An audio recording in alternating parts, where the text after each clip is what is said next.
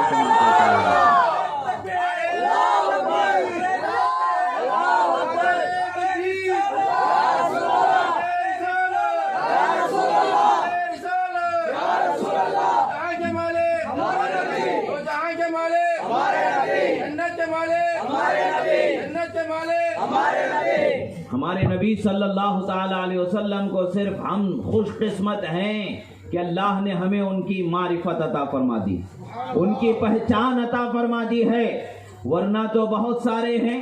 کیا کہا گیا ہے؟ ہزاروں خوشیاں جن کی آمد پر نثار کر دیا جائے، ہزاروں نعمتیں، ہزاروں عظمتیں جن کے قدموں پہ قربان کر دیا جائے، وہ عظمت والی ذات، وہ عظمت والی ہستی رسول اللہ صلی اللہ تعالی علیہ وسلم کی اللہ تبارک و تعالی نے ہمیں عطا فرمایا۔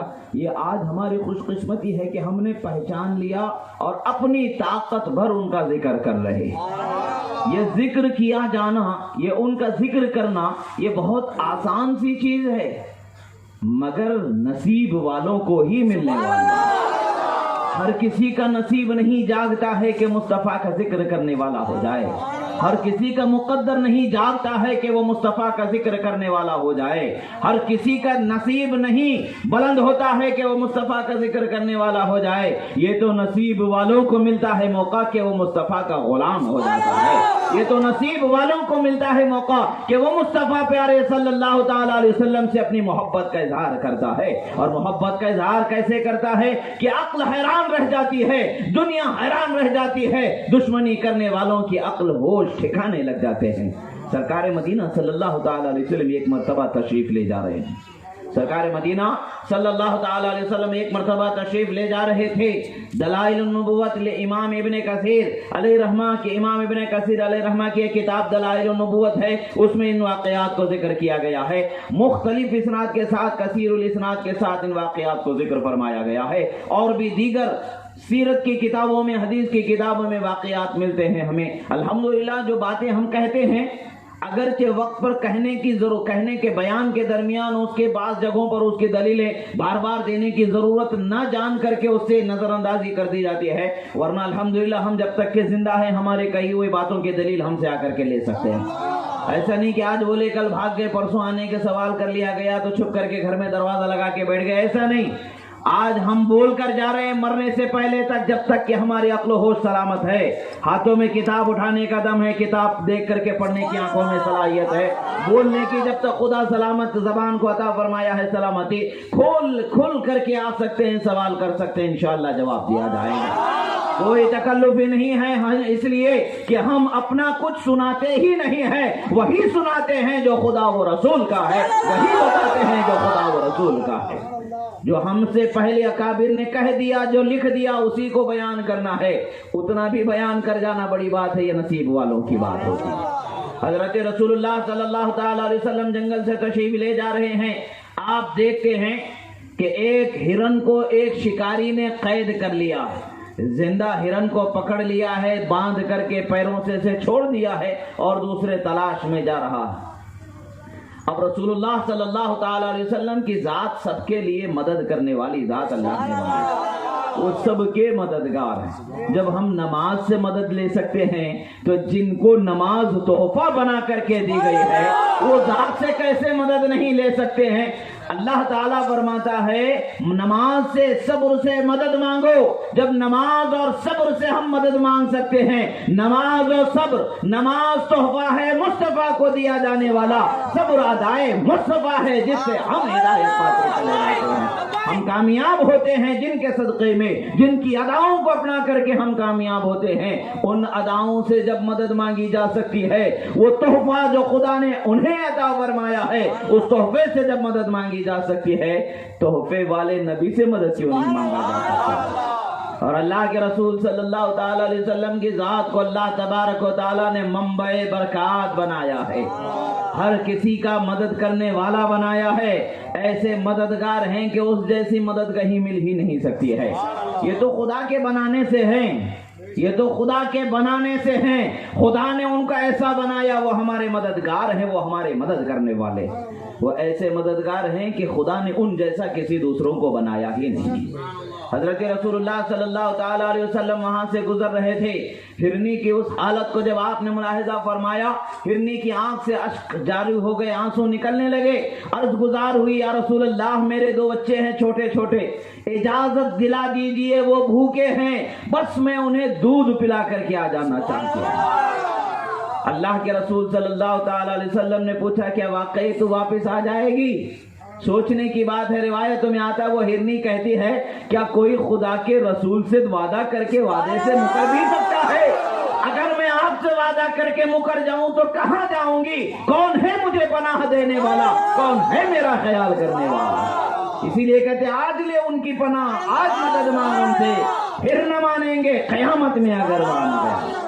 اللہ کے رسول صلی اللہ تعالی علیہ وسلم نے کھول دیا، ہرنی چلی گئی. جو اعرابی تھا وہاں پر، جس نے پکڑا تھا، کچھ دیر کے بعد میں آتا ہے.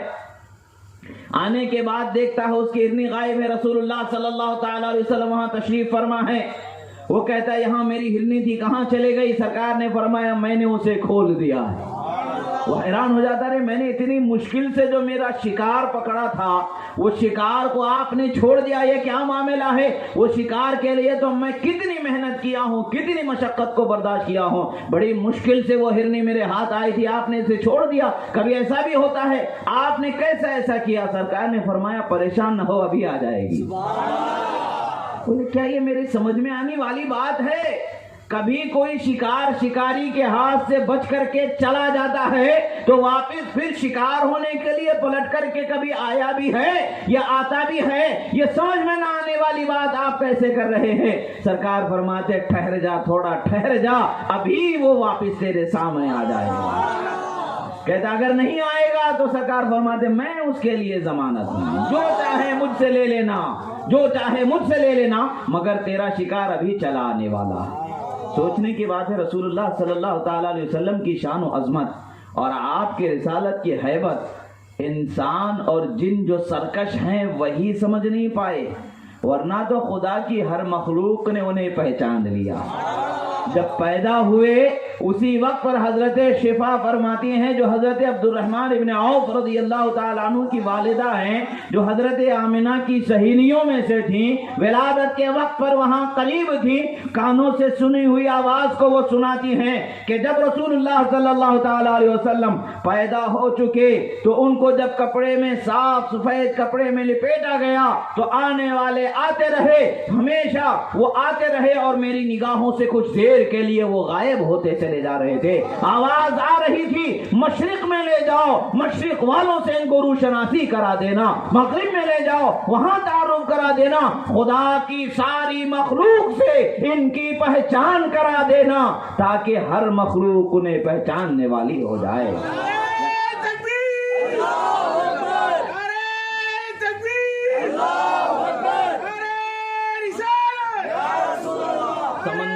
گہرائیوں میں رسول اللہ کے چہروں کی روشناسی کرائی گئی، ہواؤں میں رسول اللہ کی چہرے کی روشناسی کرائی گئی، دریاؤں میں کرایا گیا، زمین کے مشرق و مغرب ہر کونے میں رسول اللہ کی پہچان کرائی گئی. یہ ان کی شان و عظمت کو بلند کیا گیا، رفعت و کرامت کو اللہ تبارک و تعالیٰ نے ایسا دکھایا کہ دیکھنے والوں کی آنکھیں ابھی تک حیران ہیں، قیامت تک حیران رہیں گی، پھر حقیقت میں تو قیامت میں حیران ہوں گی جو مقام خدا انہیں عطا فرمائے گا. ہرنی چلی گئی. جب واپس کچھ دیر کے بعد میں اب یہ بے چینی اس کی بڑھنے لگی، سوچ رہا بھلا وہ کیسے آ سکتی ہے، میں کیا بے وقوف ہوں؟ سوچنے کی بات ہے کہ میں کیسا یقین کر لوں. اس یقین و بے یقینی کی حالت میں بے چینی کا اظہار ہو رہا ہے. کچھ دیر بعد دیکھتے ہیں کہ ہرنی ادھر سے چلی آ رہی ہے، اور ہرنی آ تو رہی ہے مگر اس کے ساتھ دونوں بچے بھی دوڑے دوڑے پیچھے چلے آ رہے ہیں. ایک جو شکار تھا وہی واپس آ جائے وہی بڑی بات ہے، مگر اس شکار کے ساتھ 2 اور مل کر کے ساتھ میں اس کے پاس دوڑے چلے آ رہے ہیں. اللہ کے رسول صلی اللہ تعالی علیہ وسلم کے قدموں پہ آ کے وہ ہرنی گر جاتی ہے. عرض کرتی یا رسول اللہ جیسے میرے بچوں کو پتا چلا کہ مجھے رسول اللہ نے ضمانت کے طور پر چھوڑا ہے اور میرے بچوں کو دودھ پلانے کے لیے، تو میرے بچوں نے کہا کہ نہیں، ہم بھی چلتے ہیں، ہمیں بھی رسول اللہ کی خدمت میں لے کر آئیں۔ تو میں میرے بچوں سمیت آپ کی خدمت میں حاضر ہوں یا رسول اللہ۔ جب اس اعرابی نے دیکھا یہ منظر، جانے والی ہرن کے چلے گئے ہوئے قدموں کو بھی اس نے دیکھا تھا، آتے وقت پر اس کی شان کو بھی دیکھا تھا، اس کی محبت کو بھی دیکھا تھا، تو وہ کیسے دین سے دور رہ سکتا ہے؟ جب اس نے دیکھا کہ رسول اللہ کی بارگاہ میں ہرنی چلی آئی ہے اور اپنے بچوں کو ساتھ لے کر کے کس لیے آئی ہے؟ کٹنے کے لیے، غذا بننے کے لیے آئی ہے۔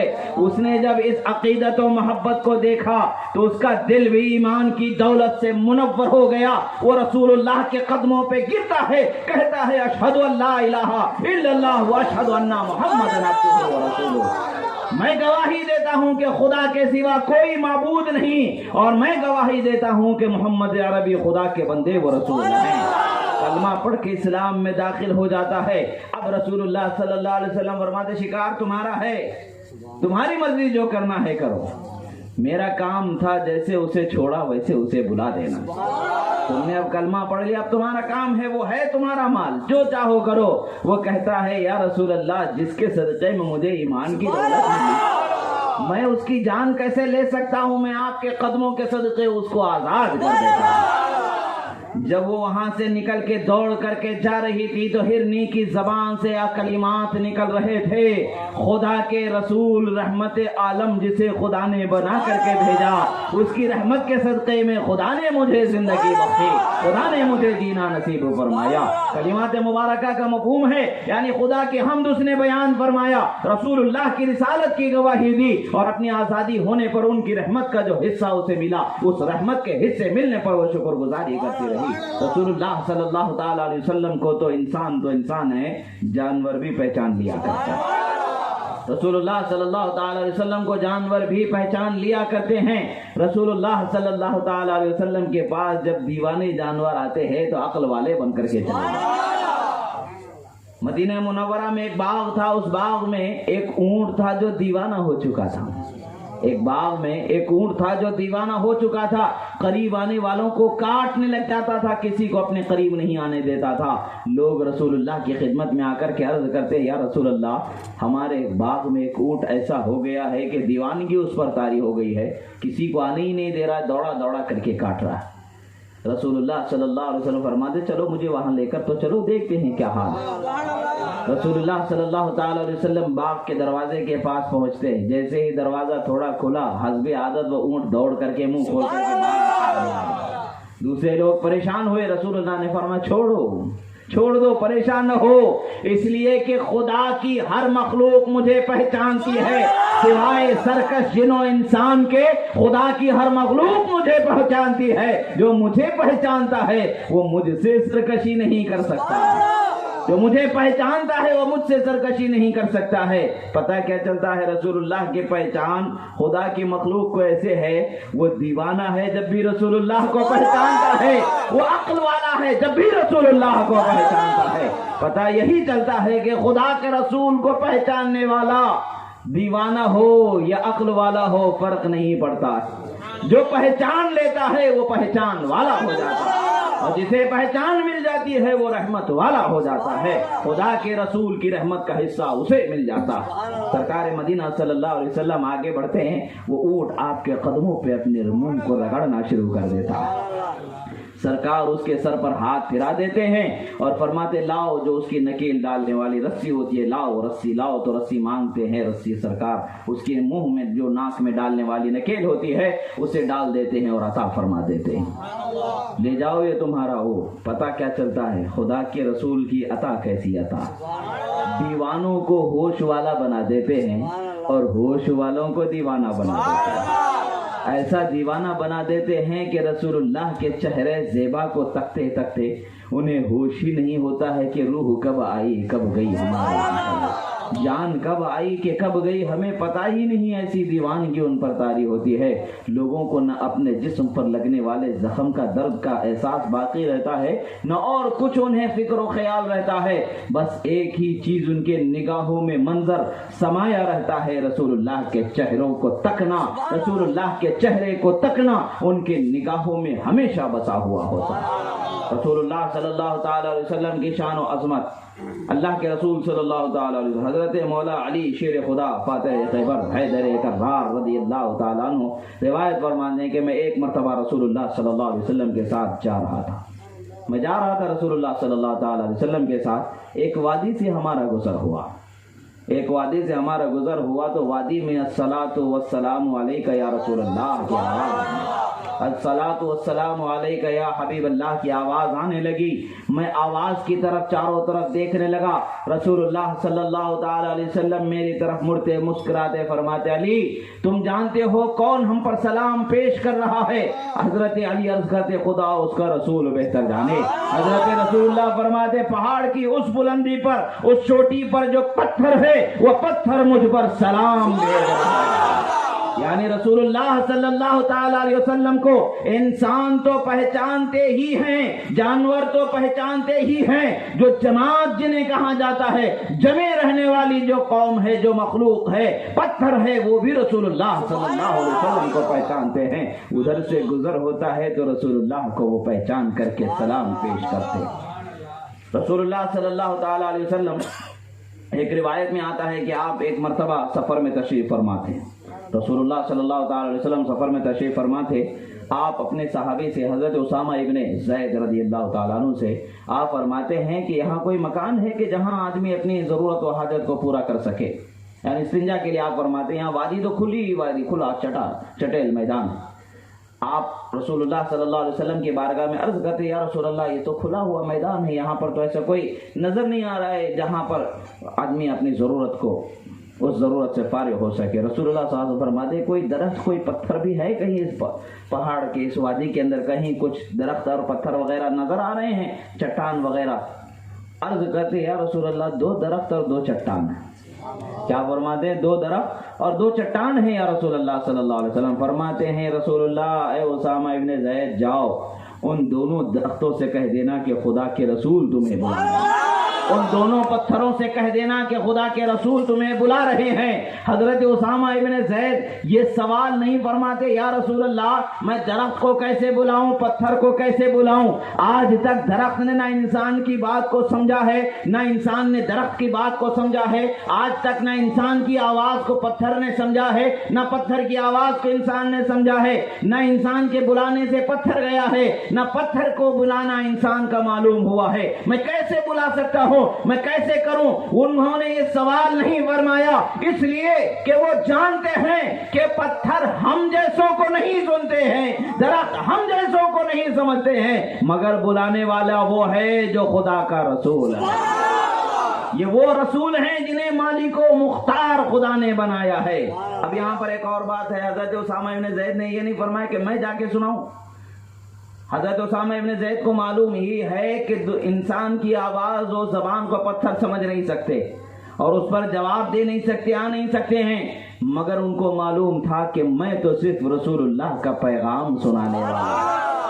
سننا، سنانا، سمجھنا یہ ان کا کام ہے، یہ مجھے بھیج رہے ہیں، مجھے اس پر عمل کرنا یہ میرا کام ہے۔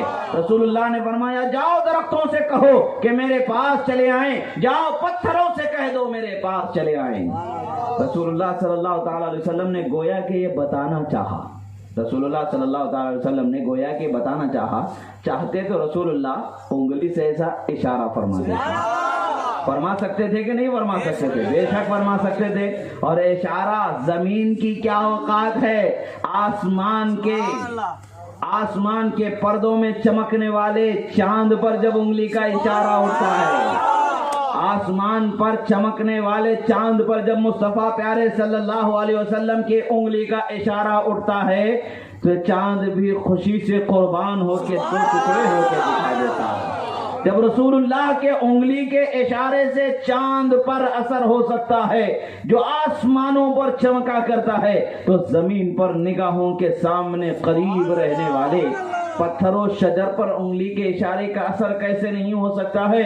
بتانا یہ چاہتے ہیں رسول اللہ صلی اللہ علیہ وسلم کہ میری زبان میں تو خدا نے اثر فرمایا ہی ہے، میں جسے چاہوں اسے بھی اثر والا بنا دے سکتا ہوں، میں جسے چاہوں اسے بھی اختیار والا بنا دے سکتا ہوں۔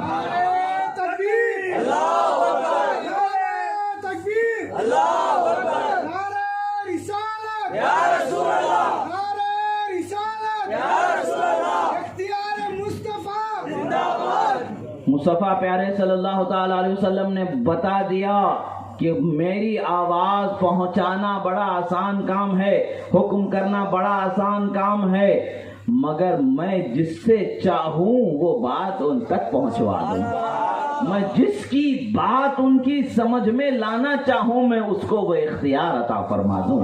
یہاں پر رسول اللہ صلی اللہ علیہ وسلم کا صرف دیکھنے والے عام طور پر ایک ہی معجزہ تصور کرتے ہیں کہ بھئی درخت کا چلا آنا، پتھر کا چلا آنا، نہیں، یہاں پر اور بھی معجزے ہیں۔ رسول اللہ نے درخت و حجر تک کے جو آواز پہنچوائی، جو پیغام پہنچایا، وہ پیغام پہنچانے والوں کو بھی اس آواز کے ان کی سمجھ میں آنے والا بنا کر کے یعنی انہیں بھی اختیار عطا فرما دیا کہ اے اسامہ جاؤ، ہم نے تمہیں اختیار دیا، پتھر کو تمہاری بات سمجھ میں آنے والا ہم نے بنا دیا، اور جاؤ درخت کو کہو تو وہ تمہاری بات سمجھنے والا ہو جائے۔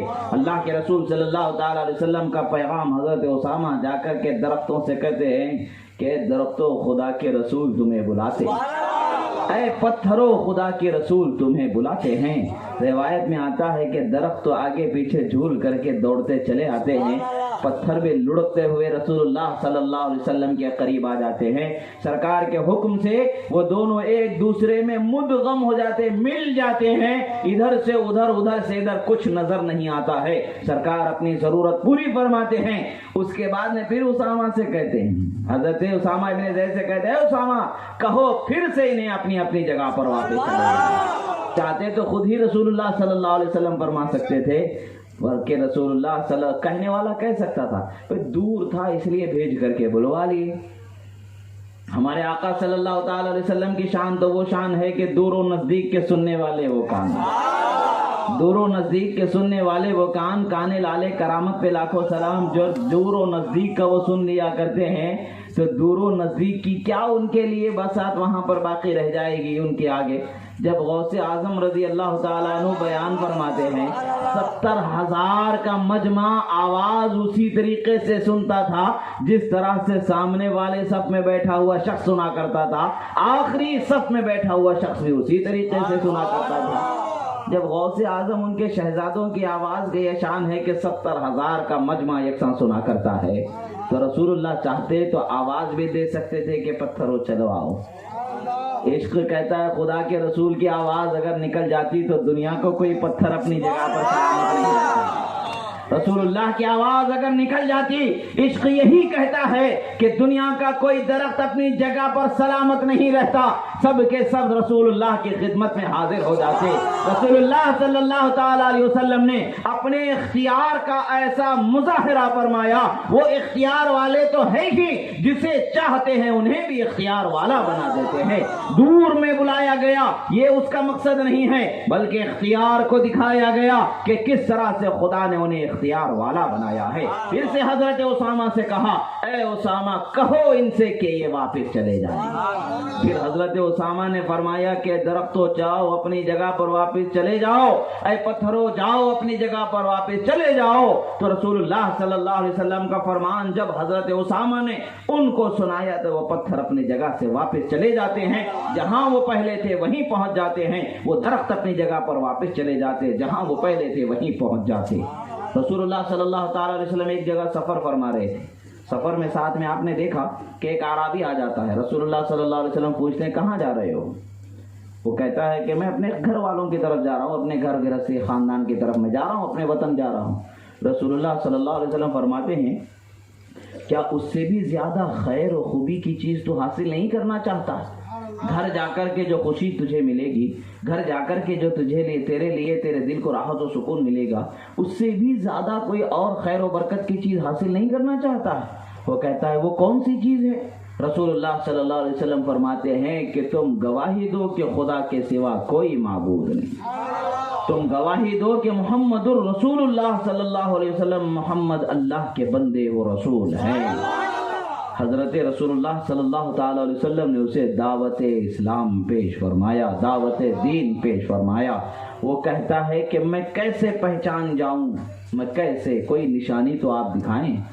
انبیاء کرام کی معرفت رکھنے والے لوگوں کو پتہ ہوتا تھا کہ انبیاء کو اللہ تعالیٰ معجزے عطا فرماتا ہے۔ جب وہ نشانیوں کو وہ دیکھ لیتے تھے تو مطمئن ہو جاتے تھے کہ بھئی یہ سچے ہیں، ان کی باتوں کو ماننا چاہیے۔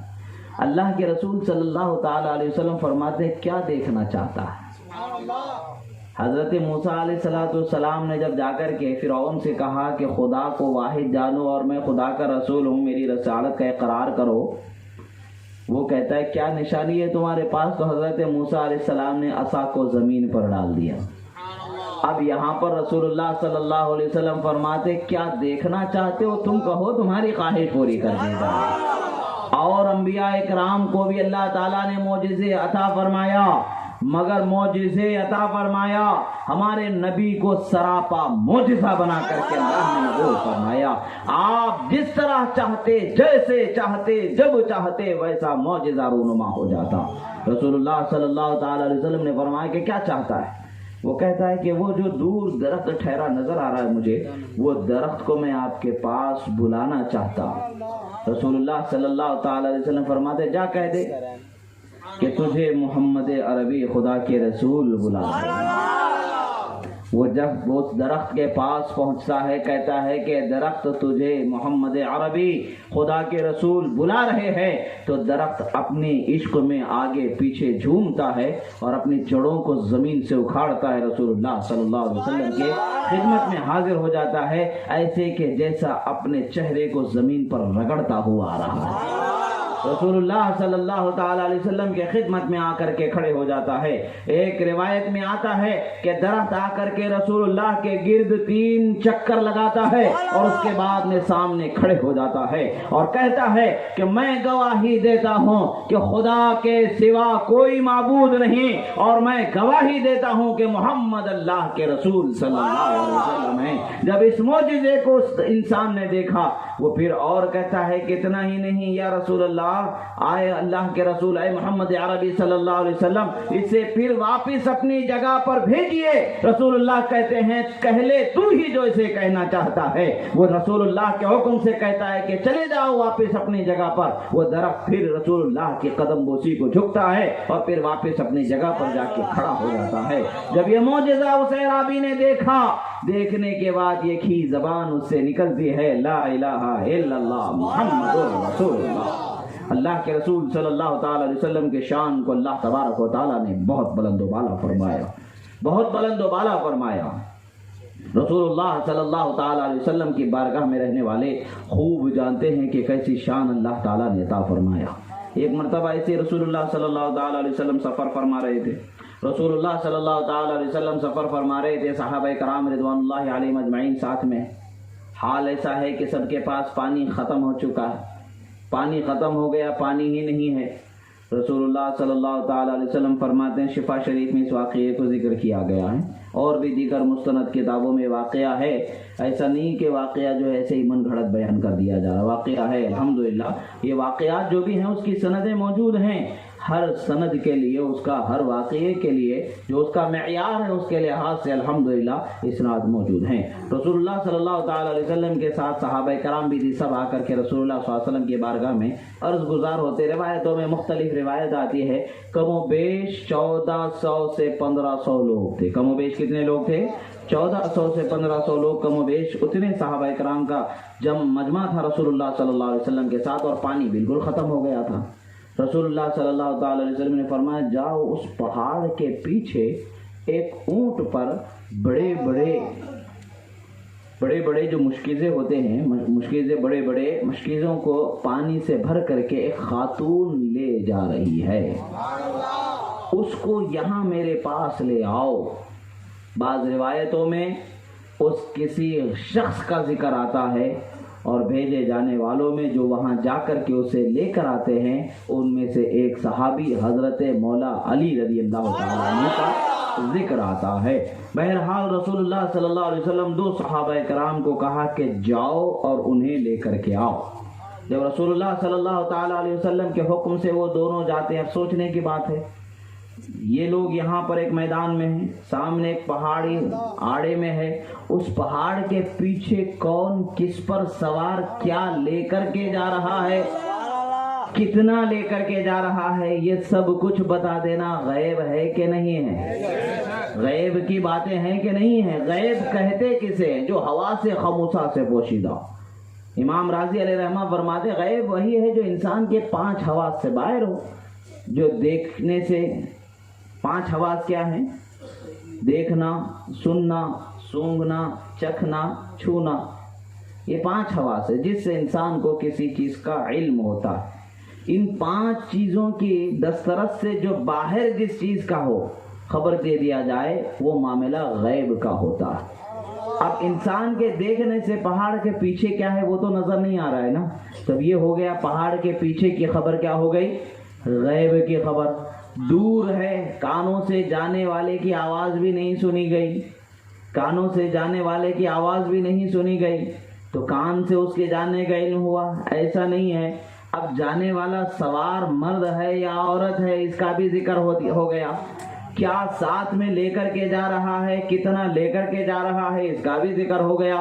پتہ کیا چلتا ہے رسول اللہ صلی اللہ علیہ وسلم کی نگاہوں کی کیا شان ہے، اور کوئی غیب کیا تم سے نہاں ہو بھلا، کوئی غیب کی خبر اور کیا پوشیدہ آپ سے ہو سکتی ہے، چھپی ہوئی کیا ہو سکتی ہے، اور کوئی غیب کیا تم سے نہاں ہو بھلا، جب نہ خدا ہی چھپا تم پہ کروڑوں اللہ تعالیٰ نے اپنا جلوہ دیدار عطا فرما لیا، اپنے نور کا دیدار رسول اللہ صلی اللہ تعالی علیہ وسلم کو براہ راست سر کی آنکھوں سے عطا فرما دیا، تو وہ تو رازوں کا راز، غیبوں کا غیب ہے، اسی کو جب اللہ تبارک و تعالی ظاہر ان پر فرما دیا تو اور کوئی غیب ان کی نگاہوں سے کیسے چھپا رہ سکتا ہے۔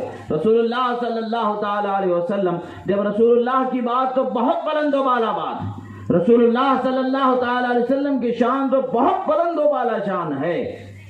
اب حضرت غوث اعظم رضی اللہ تعالی عنہ فرماتے ہیں نظرت الی بلاد اللہ جمان، نظرت الی بلاد اللہ جمان کا خردلۃ علی حکم اتصالی، میں اللہ کے بنائے تمام عالم کے شہروں کو ایسے دیکھتا ہوں جیسے ہتھیلی میں رائی کا دانہ۔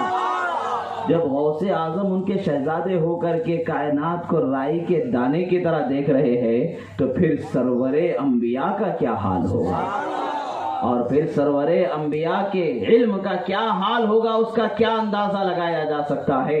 اندازہ تو کوئی لگا ہی نہیں سکتا ہے، اتنا ہی کہنا پڑے گا اور کوئی غیب کیا تم سے نہاں ہو بھلا، جب نہ خدا ہی چھپا تم پہ کروڑوں درود۔ رسول اللہ صلی اللہ تعالی علیہ وسلم کے حکم سے صحابہ وہاں کوئی ہے بھی کہ نہیں ہے، کیسے معلوم ہوا، کیا ہوا، کچھ سوال جواب نہیں، حکم ہوا عمل کرنا ہے، حکم ہوا عمل کرنا ہے۔ صحابہ وہاں سے چلے جاتے ہیں، واقعی میں ایک خاتون نظر آتی ہیں، اور وہاں پر یہ شفا شریف کے واقعے سے، شفا شریف میں جو ذکر ہے خاتون کا ذکر ہے، ایک خاتون وہاں نظر آتی ہیں، اونٹ ہے، اس پر بڑے بڑے پانی کے 2 مشکیزیں ہیں، جو جانور کی کھال کو اور مزید کھال لگا کر کے بڑا بنا دیا جاتا ہے، اس میں پانی لے جایا جاتا ہے۔ مشکیزہ بولتے ہیں جیسے بکرا دمبا وغیرہ، اس کی کھال کو جو ہے ثابت نکال کر کے جو حصے جو جہاں سے پیر وغیرہ حلق وغیرہ کاٹا جاتا وہاں سے پانی کو بھرا جاتا ہے، اور دوسرے حصوں کو سل کر کے اسے بند کر دیا جاتا ہے، وہاں سے پانی نہ نکل پائے۔ یہ چمڑے کی تھیلی ہوا کرتی تھی جس میں پانی کو محفوظ کر کے لے جایا جاتا تھا۔ آج کے جیسا کین پلاسٹک کے اس زمانے میں کہاں تھے، مٹی کے برتن ہوا کرتے تھے، ان کو دور تک لے جانا مشکل ہوتا تھا، رکھنا مشکل ہو جاتا تھا، پھوٹ جایا کرتے تھے۔ اس زمانے کے آسان پانی لے جانے والی چیز مشکیزیں ہوا کرتے تھے، تو ان مشکیزوں کو جو ہے چمڑوں سے بنایا جاتا تھا، اس سے بھی بڑے چمڑے جب اس کی ضرورت ہوتی ہے زیادہ پانی لینے کی تو اس میں اور چمڑوں کپڑوں کا حصہ لگا کر کے جوڑ کر کے اس کو بڑا کر دیا جاتا تھا، اس میں پانی کو محفوظ کر لیا جاتا تھا۔ ایسے چمڑے کے بڑے بڑے جو عام مشکیزوں سے مقدار میں بڑے تھے، اس میں پانی بھر کر کے وہ لے جا رہی تھی۔ رسول اللہ صلی اللہ تعالی علیہ وسلم کے حکم سے اس کے پاس دو صحابہ پہنچتے، اسے واپس لانا چاہتے۔ وہ کہتی ہے میں کافی دور میلوں سے پانی بھر کر کے میلوں پر میں اپنے گھر اپنے گاؤں جا رہی ہوں، جہاں پانی کے لیے ہمیں میلوں تک کا سفر کرنا پڑتا ہے۔ اگر میں یہ پانی آپ کو دے دوں تو پھر واپس مجھے میلوں دور سفر کر کے جانا پڑے گا، پھر وہاں سے پانی بھر کے پھر میلوں دور وہاں آنا پڑے گا۔ حضرت رسول اللہ صلی اللہ علیہ وسلم کے صحابہ کہتے ہیں پریشان نہ ہو، تیرا کچھ نقصان نہیں ہونے والا، بس تجھے رسول اللہ نے بلایا ہے، ان کی خدمت میں حاضر ہو جا، تیرا کچھ نقصان نہیں ہونے والا ہے۔ اب آخر کار اسے سمجھا کر کے رسول اللہ صلی اللہ علیہ وسلم کی خدمت میں لایا گیا۔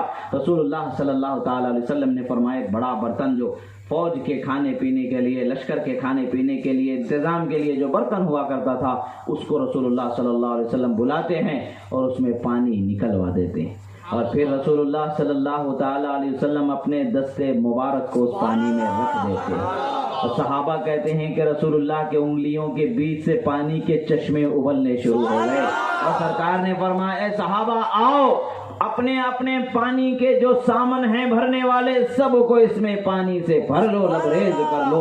پورے صحابہ، پورا لشکر پیٹ بھر کر کے پانی پی لیتا ہے۔ اپنے جو ساز و سامان پانی رکھنے کے، محفوظ کرنے کے، جو کچھ ان کے پاس تھے، پیالہ تھا، مشکیزہ تھا، جو کچھ ان کے پاس تھا، سب لے کر کے آتے ہیں، سب اس کو بھر لیتے ہیں۔ اور جب رسول اللہ صلی اللہ علیہ وسلم فرماتے کوئی باقی بچ گیا، کسی کے پاس پانی کے لیے کوئی جگہ باقی ہے، سارے کہتے ہیں یا رسول اللہ اب کوئی حصہ نہ پیٹ کا نہ برتن کا ہمارے پاس خالی نہیں بچا ہے، سب میں ہم نے پانی بھر لیا ہے۔ رسول اللہ صلی اللہ علیہ وسلم نے پانی سے ہاتھ ہٹایا اور پانی کو کہا اٹھا کر کے پھر واپس اس کے تھیلے میں ڈال دو جس میں وہ مشکیزیں لے کر کے آئی تھی، اس میں پانی ڈال دو۔ جب پانی ڈال دیا جاتا ہے تو کہتے ہیں کہ ایک قطرہ بھی اس میں سے پانی کم نہیں ہوا۔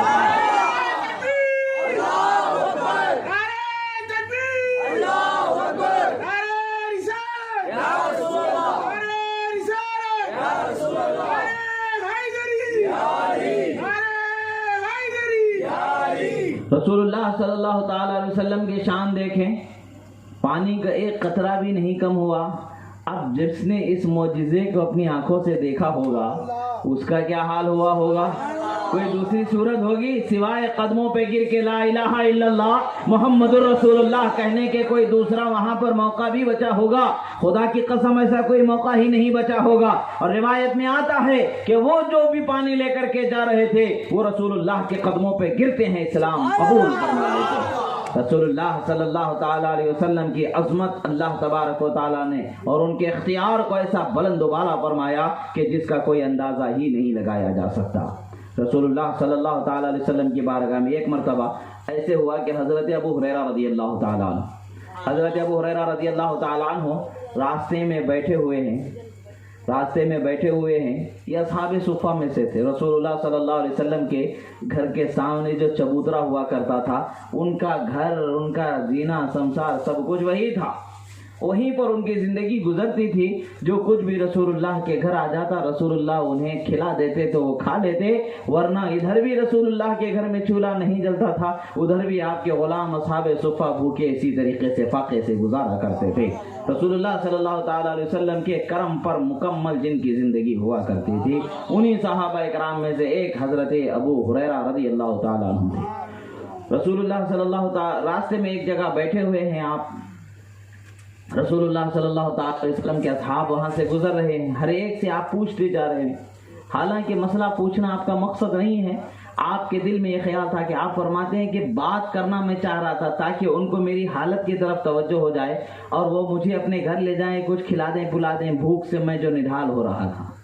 مگر میں جن سے بھی مسئلہ پوچھتا تھا وہ صحابہ مسئلہ بتا کے گزر جاتے تھے، ان کو میرے حال پر توجہ کرنے کا موقع نہیں ملا۔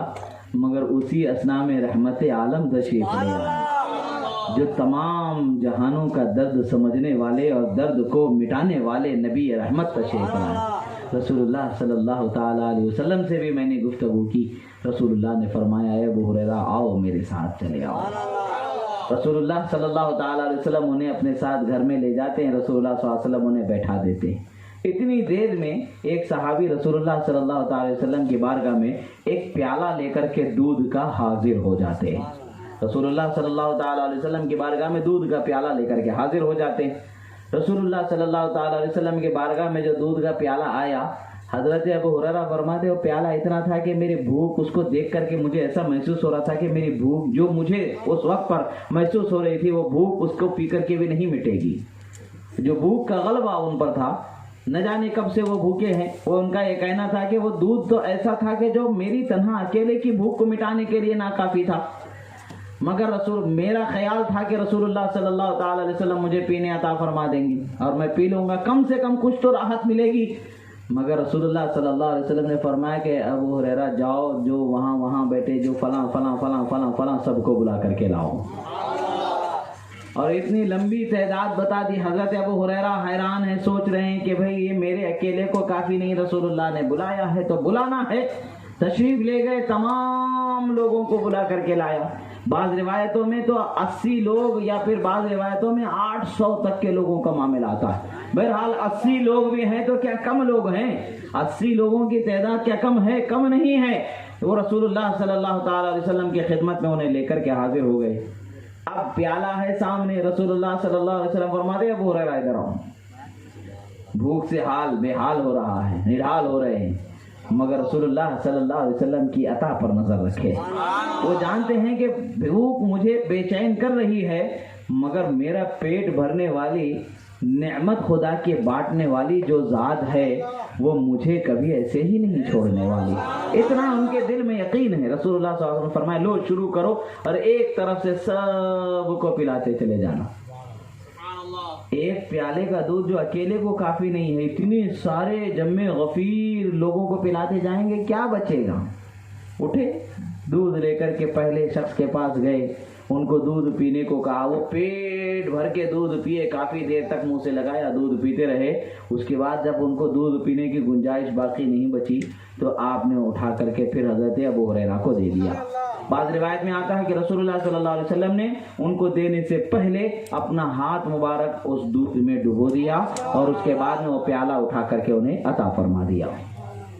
اب حضرت ابو ہریرہ نے ایک کو پلایا، ان کا پیٹ بھر گیا، دو کو پلایا، ان کا پیٹ بھر گیا، تین کو پلایا، ان کا پیٹ بھر گیا، چار کو پلایا، ان کا پیٹ بھر گیا، شروع سے آخر تک کے ہر شخص کو دودھ پلا دیا گیا، سب پیٹ بھر کر کے واپس چلے گئے۔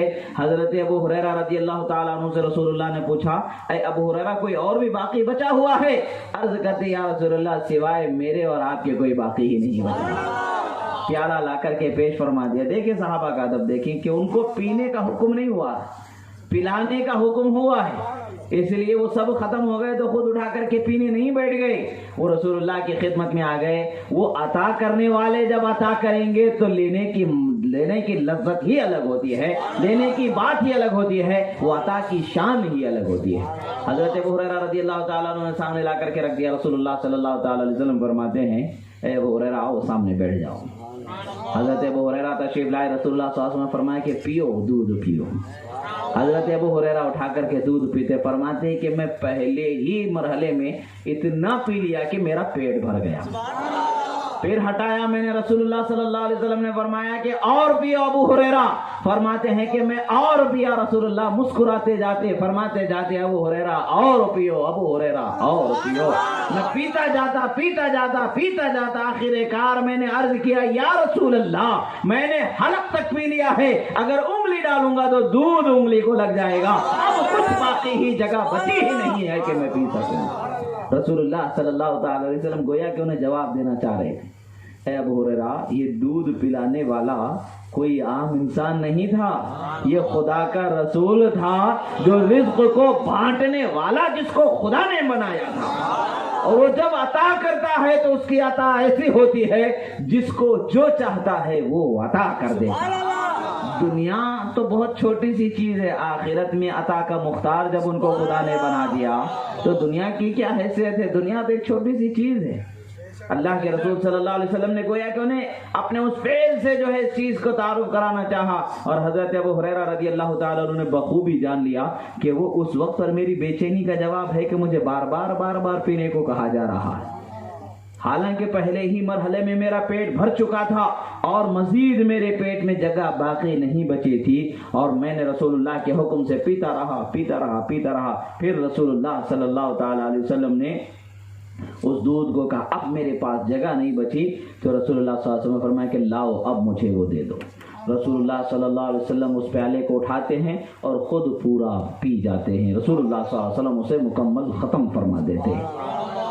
رسول اللہ صلی اللہ تعالیٰ علیہ وسلم کو اللہ تبارک و تعالیٰ نے شان عطا فرمائی ہے، ہر برکت کی جان اللہ تعالیٰ نے آپ کو بنایا ہے، اور آپ کے غلاموں کو اللہ کے رسول صلی اللہ تعالیٰ علیہ وسلم کے غلاموں کو اللہ تعالیٰ بہت بلند و بالا شان عطا فرمایا۔ صحابہ کتنا پائے ہیں، رسول اللہ نے انہیں کتنا عطا فرمایا ہے، یہ وہی خوب جانتے ہیں۔ ہم اور آپ صرف چند ایک روایتوں کو پڑھ کر کے، چند ایک حدیث کی کتابوں میں سے چند ایک حدیث کو پڑھ کر کے ہم جب اتنے حیران ہیں، تو جنہوں نے زندگی بھر ان سے اپنے پیٹ کو پائی ہے، اپنے پیٹ کی بھوک مٹائی ہے، دل کا سکون پایا ہے، آنکھوں کی ٹھنڈک پائی ہے، راحت پائی ہے، ایمان کی دولت پائی ہے، رسول اللہ کی صحبت و خوشبو کو پایا ہے، تو ان کی شان و عظمت کا اندازہ ہم اور آپ کچھ نہیں لگا سکتے ہیں۔ حقیقت میں رسول اللہ صلی اللہ علیہ وسلم کو صحیح معنوں میں کوئی جان سکتا ہے تو وہ رسول اللہ کی اہل بیت اور رسول اللہ کے صحابہ ہیں، جو رسول اللہ صلی اللہ علیہ وسلم کو جان سکتے ہیں۔ ہم تو ان کے بتائے ہوئے امانت سے جو دین انہوں نے ہم تک کے پہنچایا ہے، اس امانت والے دین کو ہم پڑھ کر کے جان کر کے سمجھ لیتے ہیں کہ کتنا اللہ نے انہیں عطا فرمایا ہے۔ رسول اللہ صلی اللہ تعالی علیہ وسلم کی بارگاہ میں ایک مرتبہ ایسا ہوا، ایک روایت آ رہی ہے جنگ کے موقع تھا، جنگ تبوک کے موقع پر حضرت امام ابن کثیر نے دلائل النبوت میں روایت فرمایا، امام بیہقی نے بھی روایت فرمایا ہے، امام بخاری نے بھی روایت فرمایا ہے، اور دیگر مستند جگہوں پر یہ حدیث الگ الگ حصوں میں آئی ہے۔ یعنی رسول اللہ صلی اللہ تعالی علیہ وسلم ایک مرتبہ سفر میں تشریف فرما تھے، تو جب سفر میں آپ تشریف فرما تھے اس وقت پر کھانے کی کوئی چیز باقی نہیں بچی تھی، پورے لشکر میں سب کے پاس کھانا ختم ہو چکا تھا۔ رسول اللہ صلی اللہ تعالی علیہ وسلم نے لشکر میں پوچھا، جنگ تبوک کا موقع تھا، امام ابن کثیر بیان فرماتے ہیں، کثیر اسناد اس حدیث کے انہوں نے بیان فرمایا۔ حضرت رسول اللہ صلی اللہ علیہ وسلم نے صحابہ کرام سے فرمایا کہ کچھ لشکر میں کھانے کو پینے کو ہے، اب تھوڑی دیر کے لیے ہم یہاں رکتے ہیں، رکنے کے بعد جو ہمارا ایک معمول ہے فاتحہ کرنا، فاتحہ دلانا ایک ہمارا معمول ہے کہ نہیں ہے؟ جو چیز کھاتے ہیں اس کو کیسے کرتے ہیں؟ سب سے پہلے فاتحہ دلانے کے لیے ایک صاف ستھری جگہ پر کچھ کپڑا صاف ستھرا بچھاتے ہیں، دستر بچھاتے ہیں، کوئی بچھاتے ہیں کہ نہیں بچھاتے ہیں؟ کیا کرتے ہیں گھر میں؟ سب سے پہلے ہم لوگ کیا کرتے ہیں؟ کوئی صاف ستھرا کپڑا دستر وغیرہ بچھاتے ہیں، اس پر کھانے کی چیز کو رکھتے ہیں کہ نہیں رکھتے ہیں؟ اس کے بعد کیا کرتے ہیں؟ ہاتھ اٹھاتے ہیں، قرآن پڑھتے ہیں، درود پڑھتے ہیں، دعا کرتے ہیں۔ یہی کرتے ہیں کہ کوئی اور کام کرتے ہیں؟ اتنا ہی کرتے ہیں نا، اس لیے کہ دعا کیا کرنا ہے خدا و رسول کے بتانے سے ہم کو معلوم، جو ہوئی وہی دعا ہم کرتے ہیں۔ درود کیا ہے؟ وہی ہے، اور دوسرا کیا ہے؟ ہم کو آتا ہی کیا ہے؟ برکت والی، سب سے برکت والی چیز کیا ہے؟ قرآن، اللہ کے کلام کو ہم پڑھتے ہیں۔ اب اللہ کے کلام کو ہم پڑھتے ہیں، سورہ فاتحہ کو پڑھتے ہیں جس کو شفا خدا نے بنایا، برکت جس کو خدا نے بنایا، اور سورہ اخلاص کو پڑھتے ہیں، سورہ اخلاص یعنی قل واللہ کے سورے کو۔ ایک روایت میں حضرت مولا علی شیر خدا حیدر کرار رضی اللہ تعالیٰ عنہ سے منقول ہے کہ آپ فرماتے ہیں کہ قبرستان میں اگر ایک شخص 11 مرتبہ قل واللہ کا سورہ پڑھ دے اور اس کا ثواب قبرستان والوں کو پہنچا دے تو 80 برس تک عذاب اٹھا دیا جاتا ہے۔ اب ہم کو آتا کیا ہے بھائی؟ وہی آتا ہے نا جو سب کو آنے والا کیا ہے؟ سورہ فاتحہ، سورہ اخلاص۔ سب کو آتا ہے کہ نہیں آتا ہے؟ سب کو پڑھنا آتا ہے کہ نہیں آتا؟ سورہ یاسین سب کو یاد ہے، سورہ رحمان سب کو یاد ہے، ہر ایک آدمی قرآن کا حافظ ہے۔ جس کو جتنا آتا ہے اتنا پڑھتا ہے، اس کو کسی کو اور زیادہ یاد ہوتا ہے وہ اور زیادہ پڑھتا ہے، کسی کو اور زیادہ یاد ہوتا ہے وہ اور زیادہ پڑھتا ہے، جتنا وقت اس کے پاس ہوتا ہے۔ اس کے بعد کیا کرتے ہیں؟ سب کھا لیتے ہیں، یہی ہوتا ہے کہ نہیں ہوتا ہے؟ کیا کرتے ہیں؟ پہلے کھانے کی چیز کو لا کر کے ایک صاف ستھرے کپڑے پر رکھا جاتا ہے، ہاتھ اٹھاتے ہیں، دعا کرتے ہیں، پھر اس کو کھاتے ہیں. یہی کرتے ہیں کہ نہیں کرتے؟ کوئی دوسرا کام ہوتا ہے اس میں؟ سر پہ اٹھا لے کر کے یا پیٹھ کے پیچھے رکھ کر کے ناچ کے ٹھمکے لگا کر کے بینڈ بجا کر کے کوئی سنیما چلا کر کے ایسا کچھ ہوتا ہے کیا؟ یہی کام کرتے ہیں نا. اب حدیث کو سنیں، اب حدیث کو سنیں. ہمارا جو کام ہے وہ کیا ہے سمجھ میں آ جائے گا. اب لوگ بولتے ہیں کہ بھی حرام ہے، ناجائز ہے، تو سب سے پہلے ہمارے کام کو آپ نے سمجھ لیا. اب اس کام کو سمجھنے کے بعد حدیث میں کیا کہیں ایسا ملتا ہے اس کو دیکھیں گے تو یہ کرنا صحیح یا غلط آسانی سے سمجھ میں آ جائے گا. رسول اللہ صلی اللہ تعالی علیہ وسلم جنگ تبوک کے موقع پر ہیں اور بھی دوسری جگہوں پر بخاری شریف میں بھی ایک حدیث کے الفاظ ملتے ہیں، جیسا کہ امام قاضی عیاض اس کو نقل فرماتے ہیں کہ حدیث کے کچھ حصے الگ الگ جگہوں پر ہے. طویل حدیث جو مکمل ہے وہ ابن کثیر نے اس کو الگ الگ طرق سے ذکر فرمایا ہے، روایت فرمایا ہے. دستر بچھانا اور اس پر کھانے کی چیز رکھنا، اس پر دعا کرنا، یہ بھی بہت مستند جگہوں سے اس کے ثبوت مل جاتا. بہرحال حدیث کیا ہے؟ رسول اللہ صلی اللہ علیہ وسلم نے فرمایا کہ جاؤ دیکھو پورے لشکر میں کسی کے پاس کچھ کھجور کے ٹکڑے بھی بچے ہو تو لے کر کے آ جاؤ. روایت میں آتا ہے کہ 9 یا 21 کھجور ملتے ہیں. کتنے ملتے ہیں؟ 9 یا 21 کھجور. اور بھی کم تعداد میں آئے، بعض روایتوں میں 3 کی بھی تعداد ملتی ہے. بہرحال ہم 9 حدیث کے حصے کو پکڑ کے چلتے ہیں. 9 کو بھی پکڑ لے یا 21 کو بھی لے لے آپ. لشکر کتنا ہے؟ 800 سے زائد کا لشکر ہے. کتنا ہے؟ 800 سے زائد کا لشکر، بلکہ اور کثیر تعداد ہے، بہت زیادہ ہے، کثیر لوگ ہیں.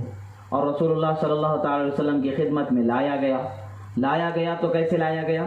سب سے پہلے رسول اللہ صلی اللہ علیہ وسلم کے سامنے چمڑے کا دسترخوان بچھایا گیا جس کا رنگ پلسا ہٹ والا تھا. کیا تھا؟ پلسا ہٹ والا تھا. چمڑے کا جو عام طور پر رنگ ہوتا ہے وہ اسی طریقے سے پیلا ہٹ، جو پیلاپن اس کی طرف غالب تھا تو اس کو بچھایا گیا. بچھانے کے بعد میں ان کھجوروں کو کیا کیا گیا؟ اس دسترخوان پر رکھا گیا. رسول اللہ صلی اللہ تعالی علیہ وسلم صحابہ فرماتے ثم دعا رسول اللہ فتکلم ما شاء. فرماتے پھر رسول اللہ صلی اللہ علیہ وسلم نے ہاتھ اٹھا کر کے دعا فرمائی اور جو خدا نے چاہا وہ کلمات کو آپ نے اپنی زبان سے پڑھا. دعا ہوئی کہ نہیں ہوئی؟ اور کوئی بھی کلمات پڑھ سکتے ہیں. اچھا کلمہ خدا کا کلام برکت والا ہوتا ہے کہ نہیں ہوتا ہے؟ اب انہوں نے کیا کیا؟ رسول اللہ صلی اللہ علیہ وسلم نے، خدا نے جو آپ کی زبان سے جاری کروانا چاہا وہ آپ نے جاری کیا. یہ تو ہمارے لیے ثبوت ہے، کافی ہے. مگر رسول اللہ صلی اللہ علیہ وسلم کو زبان سے پڑھ کر کے دعا کرنا ہی ضروری نہیں ہے. رسول اللہ کھانے میں اگر اپنا لعاب مبارک ڈال دیتے ہیں تو وہ کھانا برکت والا ہو جاتا ہے. حضرت جابر رضی اللہ تعالیٰ عنہ روایت فرماتے ہیں کہ جنگ خندق کے موقع پر رسول اللہ صلی اللہ تعالیٰ علیہ وسلم کے صحابہ رسول اللہ صلی اللہ علیہ وسلم خندق کھود رہے تھے. اس میں کافی صحابہ تھے جو بھوکے تھے اور ان کے پیٹ پر پتھر بندھے ہوئے تھے. بھوک سے پیٹ کی وہ تکلیف کو برداشت نہ کر سک رہے تھے تو کسی کے پتھر پر کسی کے پیٹ پر 2 پتھر تو کسی کے پیٹ پر 3 پتھر بندھے ہوئے تھے اور رسول اللہ صلی اللہ تعالیٰ علیہ وسلم میں ان کے ساتھ بھوکے تھے. حضرت جابر رضی اللہ تعالیٰ عنہ کے پاس کم و بیش 1 کلو کے برابر کم و بیش آٹا تھا اور ایک بکری کا چھوٹا سا بچہ تھا، کچھ بھی نہیں تھا. رسول اللہ صلی اللہ تعالیٰ علیہ وسلم کی وہ حالت دیکھ کر کے، یعنی بھوک کا احساس آپ کو ہوا، اپنے گھر میں جاتے بیوی سے کہتے ہمارے پاس کچھ ہے کھانے کے لیے؟ میں نے رسول اللہ صلی اللہ علیہ وسلم کو دیکھا ہے، مجھے محسوس ہو رہا ہے کہ رسول اللہ صلی اللہ علیہ وسلم بھی بھوکے، اس لیے کہ سرکار کے پیٹ پر بھی پتھر بندھے ہوئے تھے. رسول اللہ صلی اللہ علیہ وسلم کے جانثار صحابی حضرت جابر نے جب کہا تو ان کی زوجہ نے کہا ایک بکری کا بچہ ہے، کچھ آٹا ہے. کہتے ہیں تم آٹا ملا لو، میں بکری کے بچے کو ذبح کر دیتا ہوں. آٹا ملا لیا گیا، بکری کے بچے کو ذبح کر دیا گیا. انہوں نے کہا کہ اس کا سالن بنا لو، میں جب تک کہ رسول اللہ صلی اللہ علیہ وسلم کو بلا کر کے لاتا ہوں. جیسے ہی سرکار آ جائیں گے تازی گرم روٹیاں سیک کر کے رسول اللہ صلی اللہ علیہ وسلم کو کھلا دیا جائے. جاتے رسول اللہ صلی اللہ علیہ وسلم کے پاس، عرض کرتے یا رسول اللہ صلی اللہ علیہ وسلم، میرے بچوں کی ماں نے آپ کے لیے کچھ کھانا تیار کیا ہے، آپ تشریف لائیں، ہمارے گھر میں رونق بخشیں. رسول اللہ صلی اللہ علیہ وسلم فرماتے کیا میں تنہا؟ حضرت جابر کو معلوم ہے کہ 1 کلو آٹا اتنے سارے لوگ ہیں. خاموش کھڑے ہو جاتے ہیں، کچھ نہیں بولتے ہیں. سرکار پھر خاموش ہو جاتے ہیں، دوسری طرف متوجہ ہو جاتے ہیں. تو پھر عرض کرتے یا رسول اللہ صلی اللہ علیہ وسلم کھانے پر تشریف لائی. بولے یہ لوگ یہ جو میرے سہارے زندگی جن کی جینا مرنا ہوتا ہے. رسول اللہ صلی اللہ علیہ وسلم جب کھانے کے دسترخوان پر نہیں بھولتے ہیں تو جنت کے راستے پر ہمیں کیسے بھولیں گے؟ جنت میں ہمیں کیسے نہیں لے جائیں گے؟ رسول اللہ صلی اللہ علیہ وسلم جب اپنے صحابہ اپنے چاہنے والوں کو کھانے کے دسترخوان پر نہیں چھوڑ رہے تو جنت میں کیسے چھوڑ کر کے چلے جائیں گے؟ رسول اللہ صلی اللہ علیہ وسلم پھر فرماتے یہ سب. اب حضرت جابر رضی اللہ تعالیٰ عنہ کے پاس سوائے ہاں کے کوئی چارہ ہی بچا نہیں تھا. بولے یا رسول اللہ آپ جیسا چاہیں، آپ جیسا چاہیں، آپ تشریف لائیں، بس باقی کا معاملات آپ کے حوالے، آپ کی مرضی. رسول اللہ صلی اللہ تعالیٰ علیہ وسلم نے فرمایا کہ چلو سب لوگ جابر کے گھر کھانے کے لیے. رسول اللہ صلی اللہ علیہ وسلم نے فرمایا پورے صحابہ کو لے کر کے سرکار صلی اللہ تعالیٰ علیہ وسلم نے فرمایا کہ جابر جاؤ گھر میں کہہ دینا میرے آنے سے پہلے سالن کی ہنڈی کو نہیں کھولنا ہے اور آٹے کی روٹی نہیں بنانا ہے. سرکار تشریف لے جاتے ہیں اور ان کے گھر میں ہانڈی میں اپنا لعاب مبارک ڈال دیتے ہیں، آٹے میں لعاب مبارک ڈال دیتے ہیں. فرماتے ہیں جاؤ کچھ اور پاس پڑوس کی عورتوں کو لے آؤ، روٹی بنانے کے لیے اکیلی کی بس کی بات نہیں ہے. اور فرماتے ہانڈی کو کھول کے دیکھنا نہیں، نکالتے جانا ڈالتے جانا، نکالتے جانا ڈالتے جانا اور آٹے سے روٹیاں بناتے چلے جانا. رسول اللہ صلی اللہ تعالی علیہ وسلم نے حکم فرمایا تو سرکار کے ساتھ تقریباً روایت میں آتا ہے کہ 800 سے زائد لوگ تھے جنہوں نے پیٹ بھر کر کے کھانا کھایا. اور آٹا کتنا تھا؟ صرف 1 کلو سے کم و بیش 1 کلو سے بھی کم آٹا تھا جو 2-4 آدمی کے لیے نہ کافی ہو، وہ 800 لوگوں کے لیے وہ کافی ہو گیا.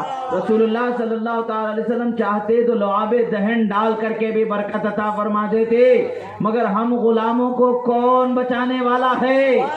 یہ دشمن خدا و رسول کے طرح طرح کے سوال کر کے انجان لوگوں کو جن کو دینی شعور کم ہے انہیں پریشان کرنے کی کوشش کرتے ہیں، بھولے بھالے لوگوں کو پریشان کرتے چلے جاتے ہیں. تو ہمیں بھی تو جواب چاہیے نا، ہمیں بھی تو دلیل چاہیے کہ نہیں چاہیے؟ رسول اللہ صلی اللہ تعالی علیہ وسلم کے وہ افعال ہمارے لیے دلیل ہیں جو رسول اللہ صلی اللہ تعالی علیہ وسلم نے وہاں فرمایا. سرکار کے سامنے دستر بچھایا گیا، سرکار کے سامنے اس دستر پر کھجور کھانے کی چیز کو رکھا گیا، سرکار نے دعا فرمائی، اس کے بعد اپنا ہاتھ مبارک اس پر رکھا اور فرمایا کہ 10-10 لوگوں کو بھیجتے جاؤ اور پیٹ بھرتے چلے جاؤ. 10 لوگ آتے جاتے اور سرکار کے ہاتھ کے اندر سے کھجور نکالتے جاتے کھاتے جاتے، نکالتے جاتے کھاتے جاتے، یہاں تک کہ پورا لشکر پیٹ بھر کر کے کھا لیا. اور سرکار نے ابو ہریرہ سے بھی فرمایا اے ابو ہریرہ آؤ تم بھی پیٹ بھر کر کے کھا لو. حضرت ابو ہریرہ آتے ہیں، وہ بھی پیٹ بھر کے کھا لیتے ہیں. جب سرکار ہاتھ اٹھاتے ہیں تو جتنی کھجوریں پہلے تھی اتنی ہی کھجوریں. اور حضرت ابو ہریرہ کو فرماتے تمہارے پاس کوئی تھیلی ہے؟ حضرت ابو ہریرہ فرماتے ہاں میرے پاس ایک چمڑے کی تھیلی ہے. رسول اللہ صلی اللہ علیہ وسلم فرماتے لاؤ وہ تھیلی لاؤ. رسول اللہ صلی اللہ علیہ وسلم اٹھا کر کے تھیلی میں وہ کھجوروں کو ڈال دیتے، بند کر کے دے دیتے ہیں. فرماتے ابو ہریرہ جب بھی تمہیں بھوک لگے ہاتھ ڈالتے جانا، نکال کے کھاتے چلے جانا، الٹا کر کے چھٹک مت دینا، الٹا کر کے جھٹک مت دینا. ہاتھ ڈالتے جاؤ نکالتے جاؤ کھاتے جاؤ، ڈالتے جاؤ نکالتے جاؤ کھاتے جاؤ. کتنا ہے کیا ہے اس سے تمہیں غرض نہیں، پیٹ بھرتے جاؤ کھاتے چلے جاؤ. خدا دینے والا ہے، رسول بانٹنے والا. خدا رزق دیتا ہے.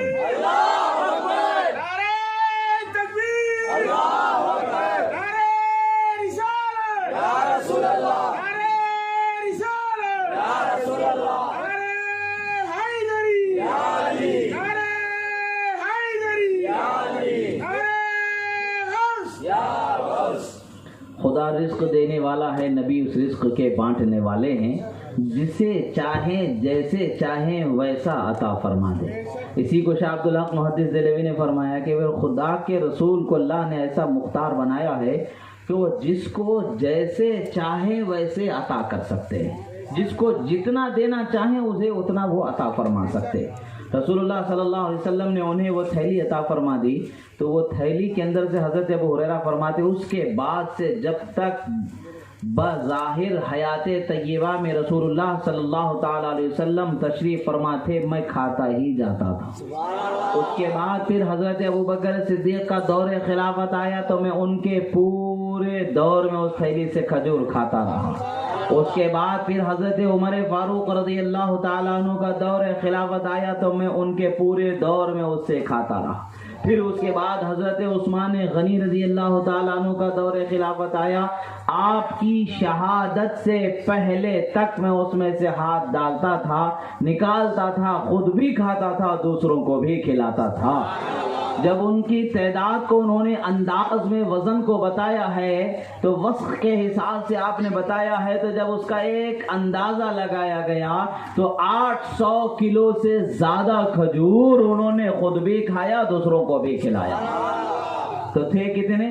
9 یا 21 کھجور کا وزن۔ عقل میں آنے والی بات ہے کہ 800 کلو سے زائد ہو جائے، سال ہا سال تک وہ چلتے رہیں۔ یہ رسول اللہ کی شان ہے، جس میں چاہے برکت عطا فرما دیں، جس کو چاہیں وہ نواز دیں، جس کو چاہیں وہ عطا فرما دیں۔ اللہ تبارک و تعالیٰ نے ہمیں جو نبی عطا فرمایا ہے وہ مالک و مختار نبی عطا فرمایا ہے۔ خدا نے انہیں مختار بنایا ہے، خدا کے بنانے سے وہ مختار ہیں۔ ان کی ہر عطا حقیقت میں خدا ہی کی عطا ہے، حقیقت میں خدا ہی کی طرف سے ملتا ہے۔ خدا دینے والا ہے، رسول دلانے والے۔ اللہ کے رسول صلی اللہ تعالی علیہ وسلم کی شان و عظمت کو جب ہم نے جان لیا، یہی وجہ ہے کہ مسلمانان عالم رسول اللہ صلی اللہ تعالی علیہ وسلم کو خدا کی بارگاہ میں سب سے بڑا وسیلہ جانتے ہیں، بلکہ ہر وسیلے کی جان ہے۔ اب ان کی بارگاہ میں ہم جب اپنی حاجت روائی کے لیے اپنے دامن کو پھیلاتے ہیں تو کیسے ہمارے دامن نہ بھریں گے؟ بے شک ہمارے دامن بھرے جائیں گے۔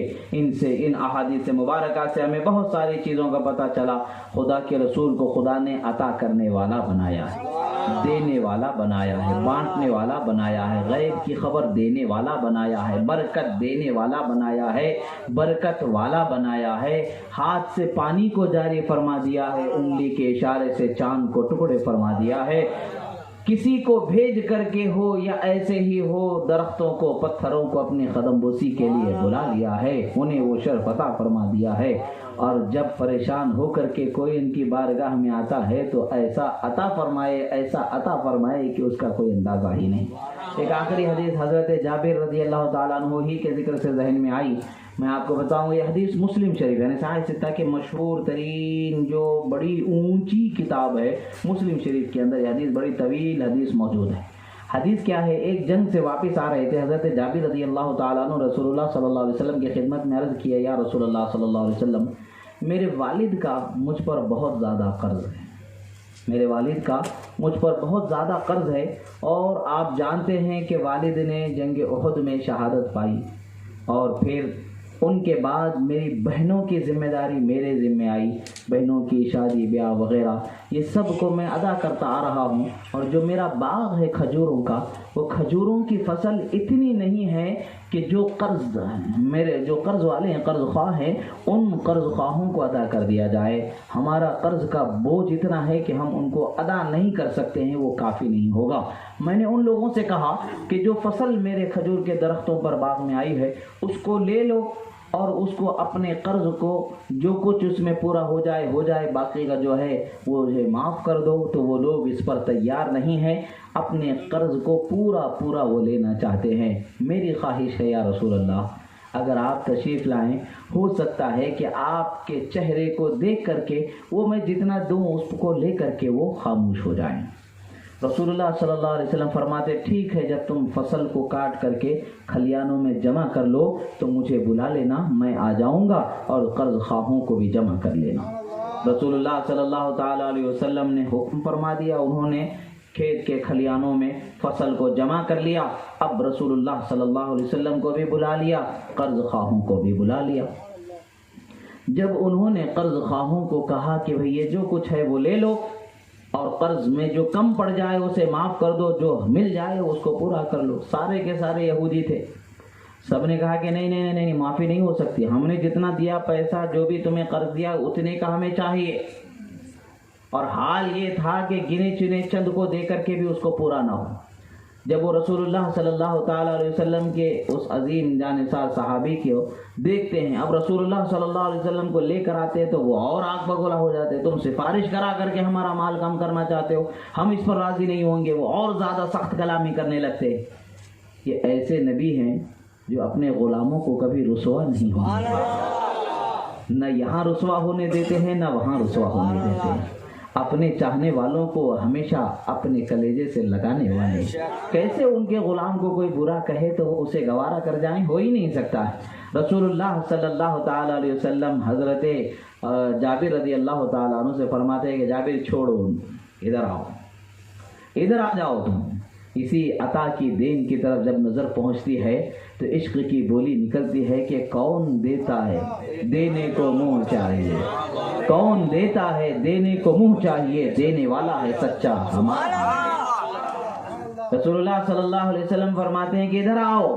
جو اس کے اناج کے غلے کے چھوٹے چھوٹے کپے بنائے رکھے گئے تھے، جو چوٹی وان اناج کو ڈال کر کے رکھا گیا تھا، ان میں سے جو سب سے بڑا غلے کا جو کپا تھا اس کے رسول اللہ صلی اللہ تعالی وسلم جو ڈھیر تھا غلے کا، چوٹی وان جو بنا کر کے رکھا تھا، عرف عام میں دکنی زبان میں اسے کپا کہتے ہیں، ہمارے پاس اسے کپا کہا جاتا ہے. یہ ہو سکتا ہے کہ کسی اور مقام پر بھی اس کو سنا جا رہا ہو اور اس کو کپے کا مطلب ہی سمجھ نہ پائے. یعنی ڈھیر، اناج کا جو ڈھیر ڈال دیا جاتا ہے اس کو دکن میں جو ہے کپا کہا جاتا ہے، دکنی زبان میں وہ لفظ مستعمل ہے. بہرحال اناج کا جو ڈھیر کیا ہوا جو ڈھیر تھا، اس میں سے جو بڑا حصہ جو ڈھیر کیا ہوا تھا، چوٹی وان جو ڈالا گیا تھا، اس کے ارد گرد رسول اللہ صلی اللہ علیہ وسلم 3 مرتبہ چکر لگاتے ہیں. کیا فرماتے رسول اللہ صلی اللہ علیہ وسلم؟ اس اناج کے ڈھیر کے ارد گرد 3 مرتبہ رسول اللہ صلی اللہ علیہ وسلم چکر لگاتے ہیں، اور اس کے بعد پھر اس اناج کے ڈھیر پر آپ تشریف فرما ہو جاتے، بیٹھ جاتے ہیں رسول اللہ صلی اللہ علیہ وسلم. اب حضرت جابر سے فرماتے ہیں جابر آؤ اور اس میں سے بھر بھر کر کے جس کا جتنا قرض ہے اسے اتنا عطا کرتے چلو. اب حضرت جابر رضی اللہ تعالیٰ عنہ فرماتے ہیں کہ قرض خواہ تو لین سے ٹھہرے ہوئے تھے، میرا مال تو اتنا تھا کہ سب کچھ دے کر کے بھی میں ان کے قرض کو پورا چکا نہیں سکتا تھا. اب حال یہ تھا کہ میں نے ان کا مکمل قرض چکا دیا تھا. اب میں جب اناج کے ڈھیر کو دیکھتا ہوں تو ایک کھجور بھی کم اس میں نظر نہیں. رسول اللہ صلی اللہ تعالیٰ علیہ وسلم کی برکت ہاتھ رکھ دیتے ہیں تو 800 1000 2000 نہ جانے کتنے کھا جاتے ہیں. خود رسول اللہ اس پر بیٹھ جائیں گے تو برکت کا کیا حال ہوگا. رسول اللہ صلی اللہ تعالیٰ علیہ وسلم کے غلاموں پر جب رسول اللہ صلی اللہ تعالیٰ علیہ وسلم کے کرم کے دریا بہتے ہیں تو ایسے دریا بہتے ہیں کہ جس کا اندازہ ہی نہیں لگایا جا سکتا. حضرت جابر رضی اللہ تعالیٰ عنہ فرماتے ہیں کہ خدا کا شکر ہے کہ رسول اللہ کی برکت سے خدا نے میرے والد کا سارا قرض مجھ سے ادا کروا دیا، اور ادا کر کے میں اپنے گھر کو کچھ بھی نہیں لے جا سکتا تھا. کل کا کل میرے گھر والوں کے لیے اللہ تعالیٰ نے مجھے عطا فرمایا. یعنی رسول اللہ صلی اللہ تعالیٰ علیہ وسلم کی برکت مبارکہ ایسی ہوتی ہے کہ جب وہ چاہتے ہیں تو رائی کو پربت بنا دے سکتے ہیں. چھوٹا ہے تو بہت ہو جائے، بہت ہے تو چھوٹا ہو جائے. یہ رسول اللہ صلی اللہ تعالیٰ علیہ وسلم کی شان ہے. عزیزو، اللہ کے رسول کو اللہ تعالیٰ نے عطا کرنے والا بنایا ہے، سخی بنایا ہے. اسی لیے ہم ان کی اللہ تعالیٰ کی بارگاہ میں سفارش کرتے ہیں، وہ سفارش کو لگاتے ہیں، یعنی شفاعت طلب کرتے ہیں. وہی ہماری شفاعت کرنے والے ہیں. اللہ تعالیٰ یقیناً ان کی شفاعت ہمارے حق میں قبول فرماتا ہے. دیکھیں اللہ تبارک و تعالیٰ نے ہمیں نعمت عطا فرمائی کہ آج یہاں اس کے حبیب کا ہم ذکر کریں، ذکر سنیں، تو یہ ہماری خوش بختی ہے، ہماری خوش نصیبی ہے. اب جب اللہ تبارک و تعالیٰ نے ان کے صدقے میں ہمیں سب کچھ عطا فرمایا ہے تو کیا یہ ہماری محبت کا حق نہیں بنتا کہ ہم ان کے لیے اپنی محبت کا اظہار کریں؟ بے شک یہ ہمارا حق ہے کہ ہم اپنی محبتوں کا اظہار کریں. انہی محبتوں کے اظہار کرنے کے طریقوں میں ایک طریقہ ہے رسول اللہ صلی اللہ تعالی علیہ وسلم کے ولادت کی خوشی میں تمام عالم اسلام کا، دنیا کے ہر کونے میں، ہر ملک میں یہ چیز جاری ہے. جلوس محمدی صلی اللہ علیہ وسلم جلوس نکالا جاتا ہے. سب لوگ جلوس کی شکل میں نکلتے ہیں، رسول اللہ کی شان و عظمت کا بیان کرتے. حضرت جبرائیل امین بھی 70,000 فرشتوں کا جمگٹا لے کر کے تشریف لائے.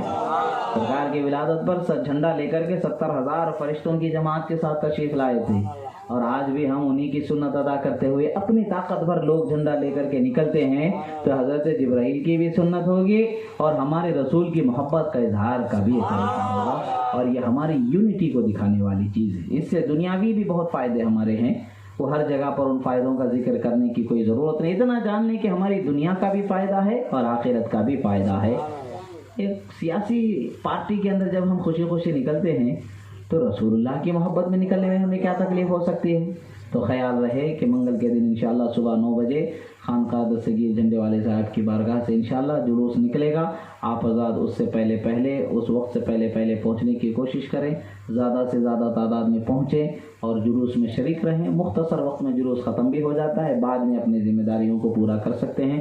اللہ تبارک و تعالیٰ سے دعا ہے جو کہا گیا سنا گیا، کہنے میں سننے میں جو غلطی ہوئی اللہ تبارک و تعالیٰ اسے معاف فرمائے، جو حق و صحیح و درست کہا گیا اللہ تعالیٰ اسے ہمارے سینوں میں محفوظ فرمائے۔ پروردگار اس محلے کو امن امان عطا فرما، پروردگار ہر قسم کی بلا وبا پریشانی سے حفاظت عطا فرما، جو بیمار ہے انہیں شفا عطا فرما، جو قرض دار انہیں بار قرض سے سبکدوشی عطا فرما، جن کے گھروں میں جوان بیٹے بیٹیاں بھائی بہن غیر شادی شدہ ہیں ان کی شادیوں کے اسباب مہیا فرما، ان کا بہتر و تابندہ مستقبل فرما، تمام مومنین مومنات کے رشتے ازدواج میں محبت مودت شفقت رحمت عنایت عطا فرما۔ پروردگار جو لوگ با ایمان دنیا سے رخصت ہو چکے مولا ان کی مغفرت فرما، جو بقید حیات مولا انہیں ہدایت پر استقامت عطا فرما۔ پروردگار ہم تمام کو تیرے حبیب صلی اللہ تعالی علیہ وسلم کی سچی محبت عطا فرما، دنیا و آخرت کی کامیابی عطا فرما۔ پروردگار ہم گناہگار ہیں مولا ہمارے گناہوں کو معاف فرما، پروردگار ہم خطاکار ہیں مولا ہماری خطاؤں کو معاف فرما۔ پروردگار ہمیں اور ہماری آنے والی نسلوں کو قیامت تک کے پروردگار تیرے حبیب صلی اللہ علیہ وسلم کا چاہنے والا بنا، ہدایت پر استقامت عطا فرما۔ گمراہی شرک بدعت کفر و ضلالت ہر قسم کی بلا وبا پریشانی آفت مصیبت سے حفاظت فرما، دنیا و آخرت کی کامیاب زندگی عطا فرما۔ پروردگار جن کے گھر نہیں مولا انہیں گھر عطا فرما، جن کے گھر ہیں ان تمام کے گھروں میں خیر و برکت عطا فرما۔ الفاتحة إلى حضرة النبي صلى الله عليه وسلم۔ الحمد لله رب العالمين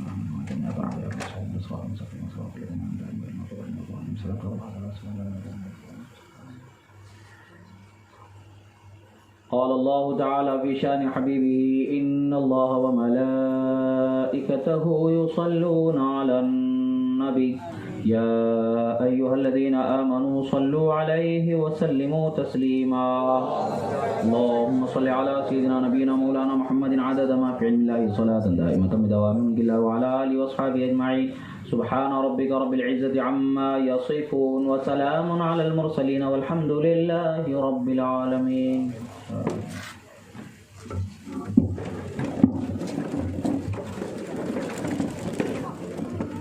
یا نبی سلام علیکہ، یا رسول سلام علیکہ، یا حبیب سلام علیکہ، صلوات اللہ علیکہ، طلع البدر علینا من ثنیۃ الوداع وجب الشکر علینا ما دعا للہ داعی۔